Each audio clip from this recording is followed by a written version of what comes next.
Hi, so in this video we're going to be looking at how to graph polynomials and what features we are able to put on a graph.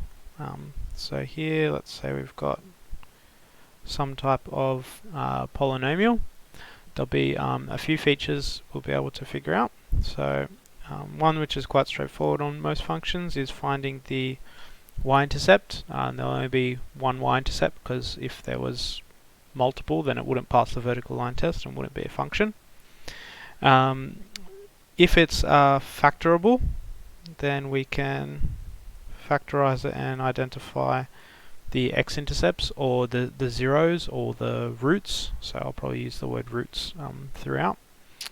And there's a connection between the degree of the polynomial and how many turning points there are. So I'm just going to switch over to GeoGebra and we'll have a look at a few features on some graphs.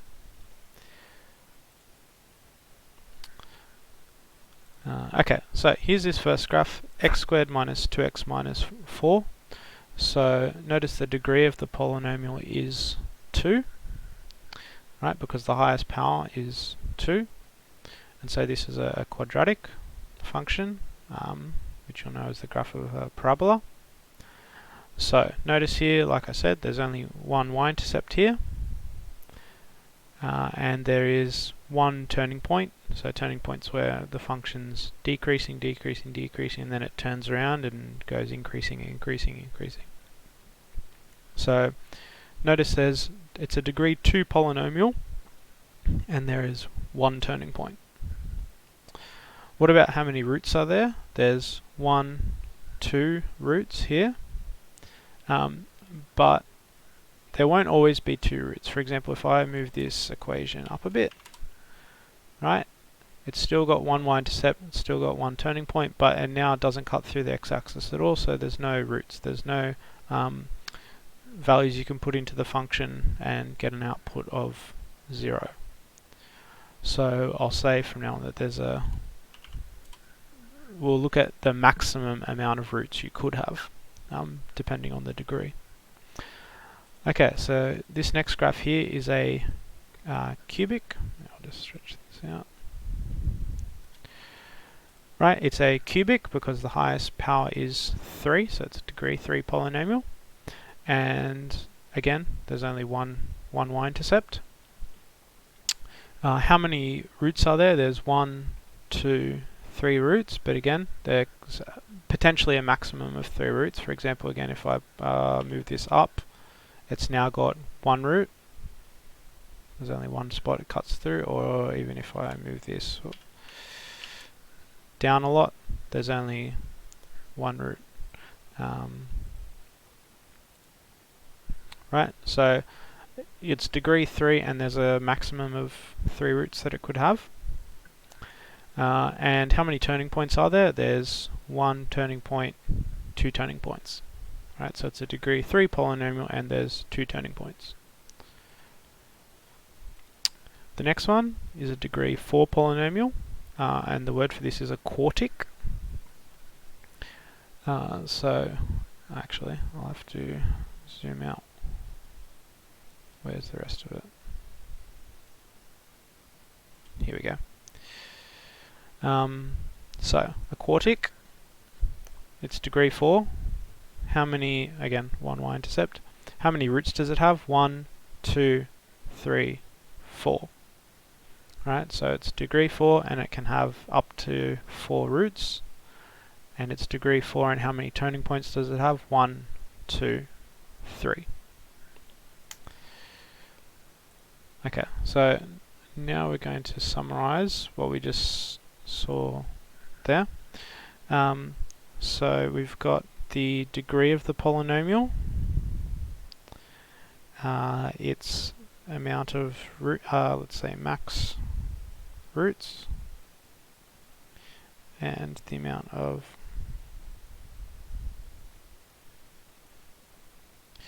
turning points.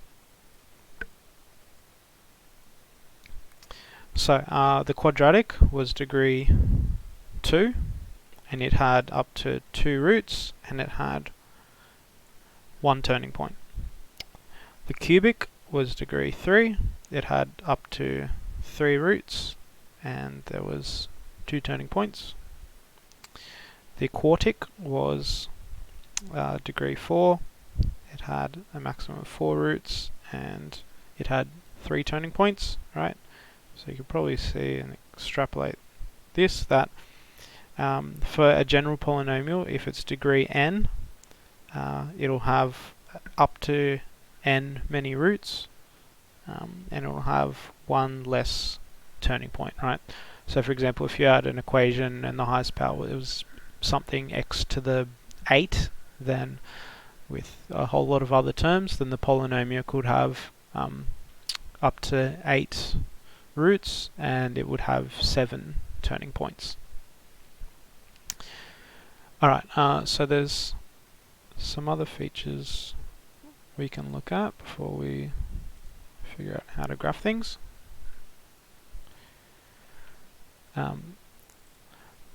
So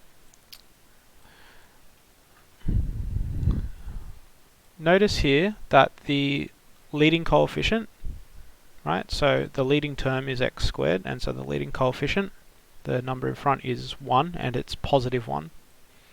And this you'll recognize as a concave up parabola. Now if I go and make the leading coefficient negative, it's now a concave down parabola. Okay. Now notice the concave up, the concave up one. From the, if you look from the right, sorry, the thing's mirrored. If you look from the right side, it starts up the top, and if you look at the left side, it starts up the top. If it's negative, the right side starts down the bottom. Sorry, and the left side also starts down the bottom. What I want to focus on though is what's happening on the right side. Right, so on the right side, it's starting at the top. So it's the leading coefficient is positive, and on the right it's starting up the top. When the leading coefficient is negative, it's on the right side, it's starting down the bottom. Now the reason I'm saying look at the right side is because when we look at our a odd-powered polynomial like our cubic, right, the leading coefficient here is positive, but it starts up the right ends, and on the left side is down the bottom. So notice the common thing there with the quadratic is when they're both positive, on the right side they start up the top, whereas when they're positive, a even powered starts up the top on the left, but if it's an odd powered and positive, it starts down the bottom. So I think it's easier just to remember one thing rather than two things. Is on the right side, if the leading coefficient is positive, it starts up to the right. If the leading coefficient is negative, whether it's odd or even degree, if it's negative, then on the right side it starts down the bottom, right? So same thing here with the quartic, right? The leading coefficient 0.5 is positive, and on the right side it's starting up the top.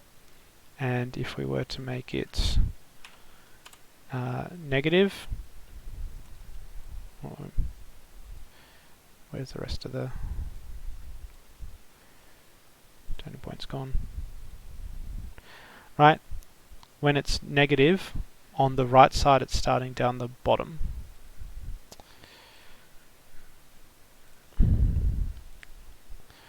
Okay, so as well, some other information for graphing is if leading coefficient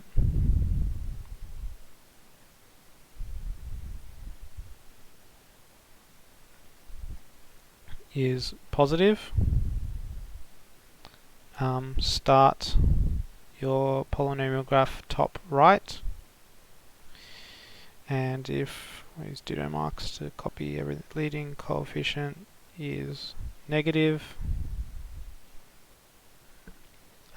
start bottom right. So with our polynomial, we're going to start on the right side when we graph it, and depending whether the leading coefficient is positive or negative will tell us whether it's starting up the top or the bottom. Okay, so once we've identified the degree of the polynomial, we can figure out how many roots it might have and turning points, and we know whether it starts at the top or the bottom. So how can we actually find the roots or the y-intercepts? So just like with any function, we can find the y-intercepts by substituting in 0 into the equation. And I'll add a caveat to this in a moment. And for the x-intercepts,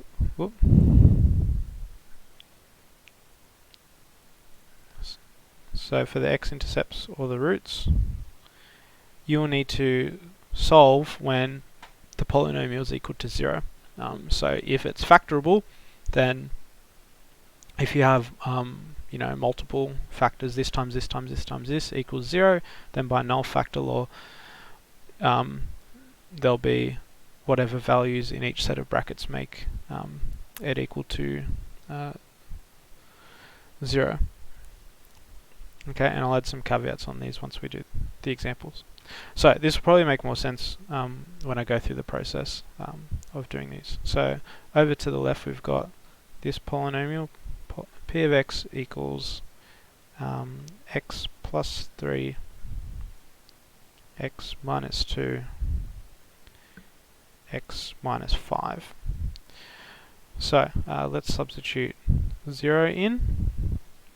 We've got x plus 3, so 0 plus 3 is 3, times, maybe I'll just write it all out, 0 plus 3, 0 minus 2, 0 minus 5, which is 3, times negative 2 times negative 5, which is 30. So that's going to be our y-intercept. Our x-intercepts, or roots, are when the polynomial equals 0. So we'll substitute in p of x is this whole expression here. X plus 3, x minus 2, x minus 5 equals 0. So three things times together gives 0, so one of them must be 0. So if x plus 3 is 0, then that's when x equals negative 3. X minus 2 equals 0 when x equals 2. And x minus 5 equals 0 when x equals 5. Now, if we were to expand this out, x plus 3 times x minus 2 times x minus 5, there's going to be lots and lots of terms, and then when we collect all the like terms, there'll be 4 of them. But all I want to do is just expand out the first term, right?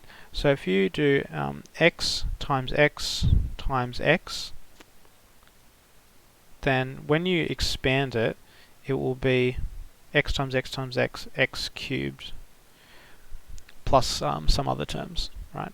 But the key thing here is that the coefficient is 1, right? It's positive, so this will means we'll start up the top right.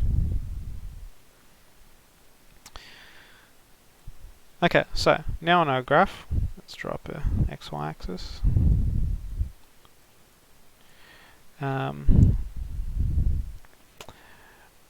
What have we got? We've got our roots, our x-intercepts. We're going to pass through negative 3.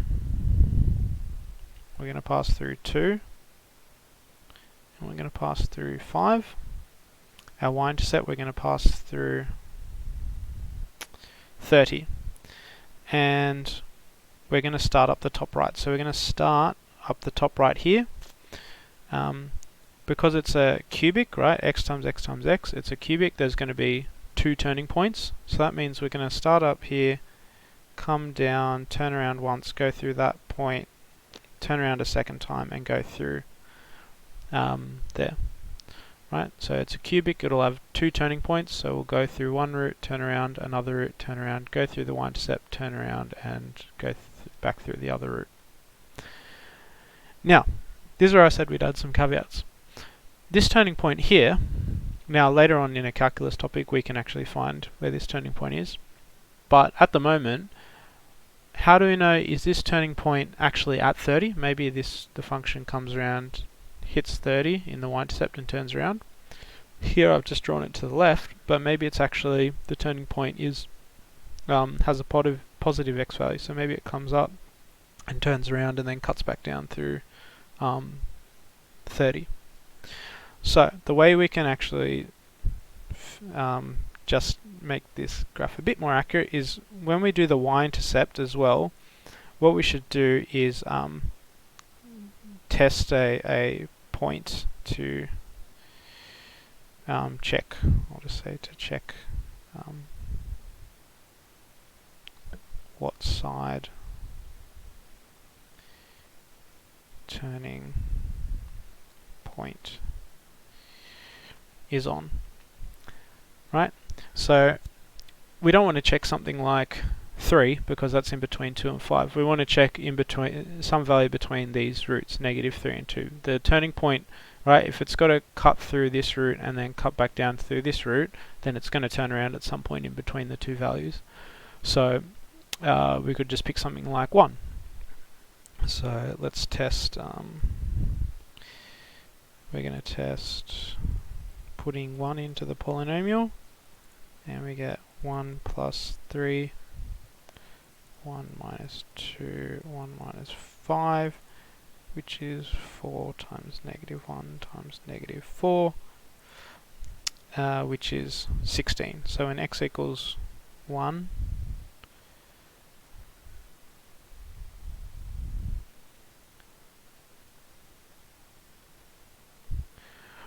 y equals 16. So we'd actually be going through that point as well. So what that tells us is, because it's right, we've come up, if we're coming up through here, I'll actually just draw it in a few pieces. Right, we're starting top right, we've got our root there, we're going to come around through here, right, and from here, well, don't know how I just highlighted everything, right, right, if we're going up here, do we still know if we could, for example, pass through this point and turn up there, or pass through, sorry, my mind's a bit, yeah, so we'll just go up, whoops, trying to sketch this, pass up through there and go down there. So it should look something approximately like that. But yeah, we can't actually find the value of the turning points. Okay, next, question 2. Sorry. So question 2, I've just written over 2 lines to fit it in that little sidebar. I'll just rewrite it out here. X plus 3, 2x minus 4, 1 minus x, x plus 5. Okay, so first let's find the y-intercept. 3 times when this is 0, negative 4, times when this is 0, that's 1, times when that's 0, that's 5, which is negative 20 times 3 is negative 60.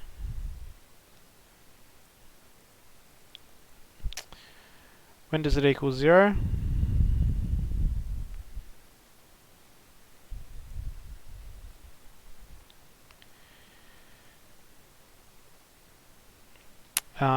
So this equals 0, x plus 3 equals 0 and x is negative 3.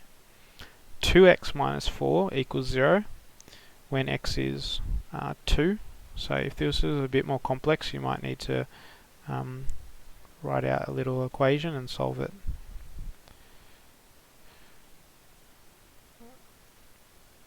Solve it off to the side. Maybe if there was it wasn't 2 wasn't a factor of 4, or there was some fractions in there, you might need to write that off to the side. So x could equal 2. Now 1 minus x, when does that equal 0? When x is 1. And x plus 5 equals 0 when x is negative 5. Alright, so we've got a few things coming up on our polynomial already.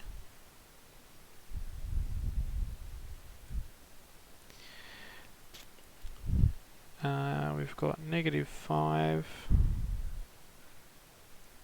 -3, 1, and 2. And it's going to cut through -60. And now we need to figure out the leading coefficient. So if we were to expand it, we'd get x times 2x times -x times x plus the rest of it, which would be -2, 2, 3, 4 x to the 4 plus all the rest of the terms. So the leading coefficient -2 is negative, so this tells us we'll start our polynomial on the right side. We won't start at the top, we'll start at the bottom on the right side. Now, because it's x to the 4, it's a quartic, it means we're going to have one less amount of turning points, right? So 4 minus 1 is 3. There'll be 3 turning points. So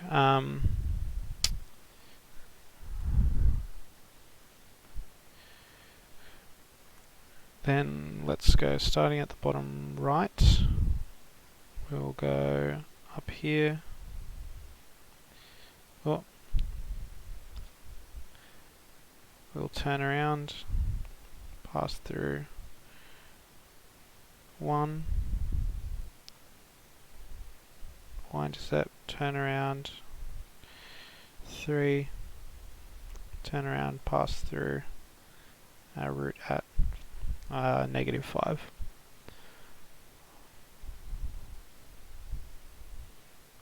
Yep, that's a quartic, isn't it? Because yeah, 3 turning points. Mine looks symmetrical.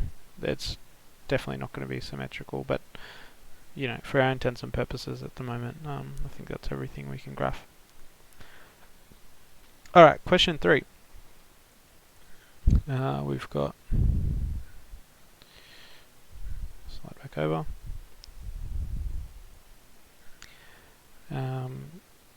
X cubed minus 6x squared minus 9x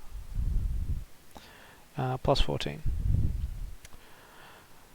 Okay, so here we can find the y-intercept by subbing in 0.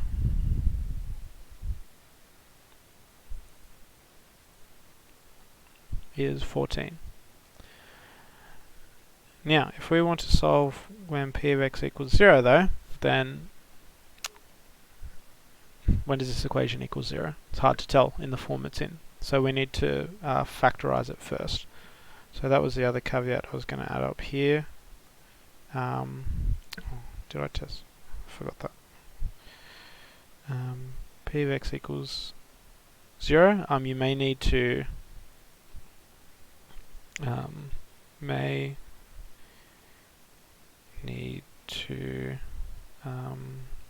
do polynomial long division and then to factorize it. Right, so we'll have to factorize it. Then once it's in a factored form, like in question 1 and 2, then we can more easily identify the roots of the polynomial. Okay, so remember, you need to look at this number here. Oh, that's the highlighter, not the pen. This number here, right? Because we can find a my mind's escaping me, sorry.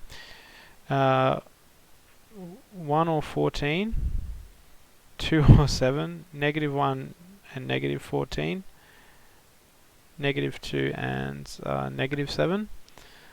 One of these values will be a root of the equation, right? One of the factors of 14. So we can test. So let's test, let's just start. One's probably a good one to start with. So if this equals 0, then we know that x minus 1 is a factor. So we've got 1 cubed minus 6 times 1 squared minus 9 times 1 plus 4. Whoa. Teleported. Probably because I hit the 9 times 1 plus 14, which is 1 minus 6 minus 9. Should be a plus. Plus 14, that's 0. That's good because that tells us that since when we substitute in 1 we get 0. By factor theorem, x minus 1 is a factor.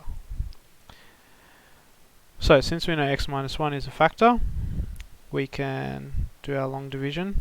How many times does x minus 1 go into x cubed minus 6x squared minus 9x plus 14? So x times x,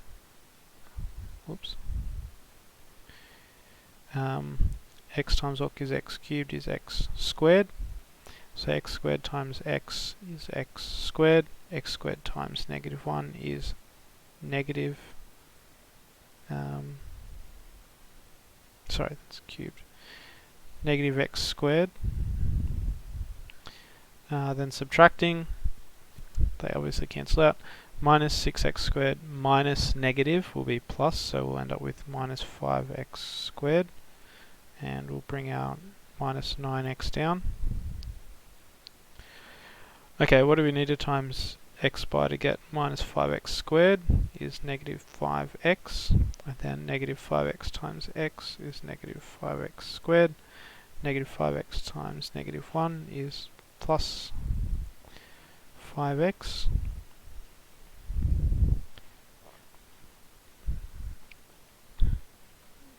And then if we subtract that minus that is 0. Negative 9x minus 5x is negative 14x. And if we bring our 14 down, plus 14, x times we need negative 14 to get negative 14x. Negative 14 times x is negative 14x. And negative 14 times negative 1 is 14.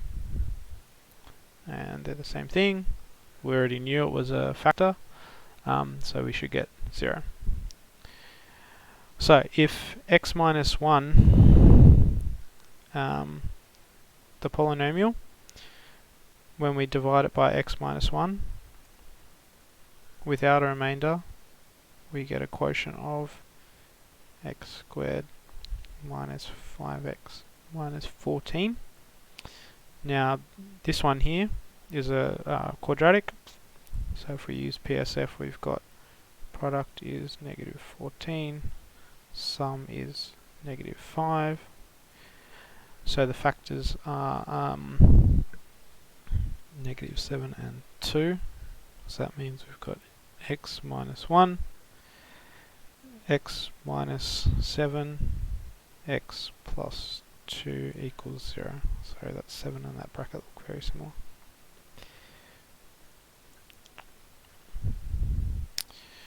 Okay, so when does this equal 0? Either when x equals 1, when x equals 7, or when x equals negative 2.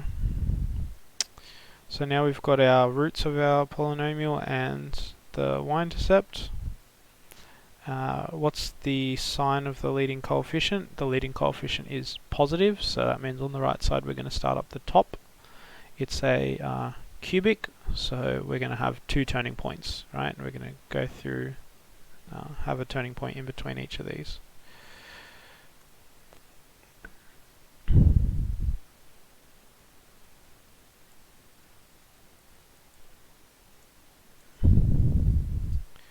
So we had negative 2, 1, 7, have 14 up here. And we're starting up the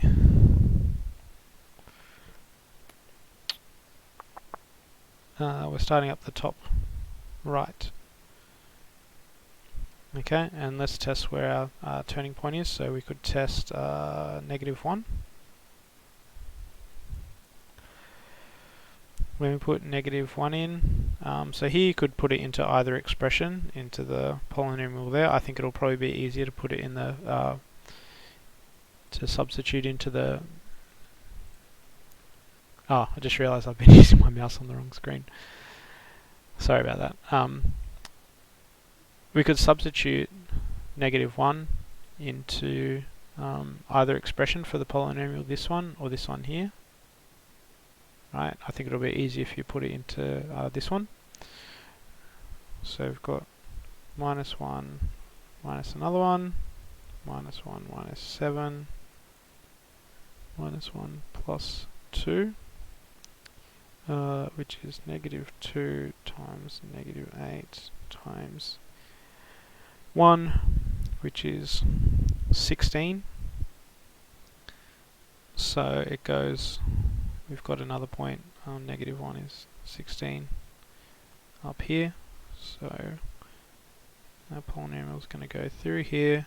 It's going to turn around here.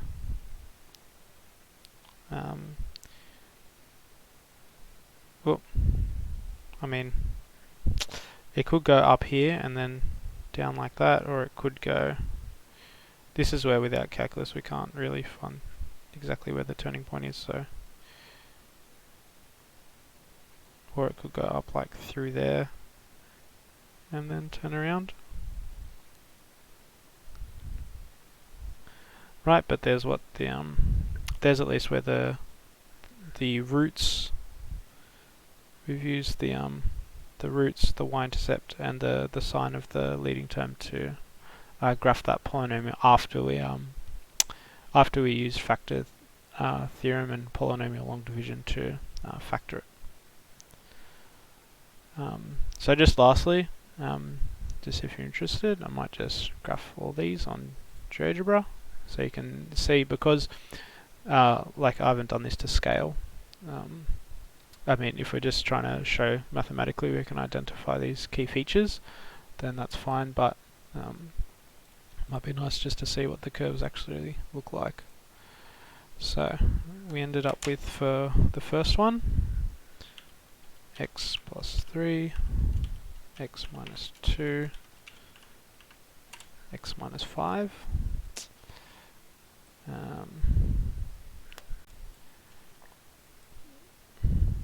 So let's put our x-axis back to normal. Now this is actually quite steep, because notice this is if we were to do it to scale, you need to put, there you go, there's one. Right, so you can see here, maybe if I just zoom out the whole thing. Right, so realistically, these polynomials that we've done look a lot more kind of stretched compared to this, right? So you can see the turning points up there after going, starts at the top right, goes through a root there. Now, just some other features if you want to go and do these, check these on GeoGebra, is you can say, look here, it's got the word roots, and you can click on the function and it'll show you the roots a, b and c. So -3, 2 and 5, which is the same that we had there. And you can change the settings so it can show the value instead. I won't bother doing that for all of them though. If you want to see the intercept, then you can intersect the line with the y-axis, and so point D will be the y-intercept. And then point, what else can we do? Sorry, you can also do the turning points. So point here, E and F. Oops. So -1, 36, and that looks like 3 2/3, comma -14 and I don't know what that is as a fraction. That's probably rounded. Right, so some pretty random number. Right, so you're never going to kind of figure that out with your knowledge so far, but we will be able to do that later. Alright, and let's turn all these off, just so you can have a look at the other one. We had x plus 3, 2x minus 4, 1 minus x, x plus 5.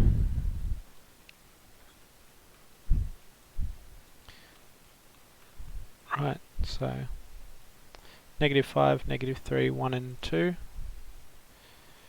-5, -3, 1 and 2. But realistically, it looks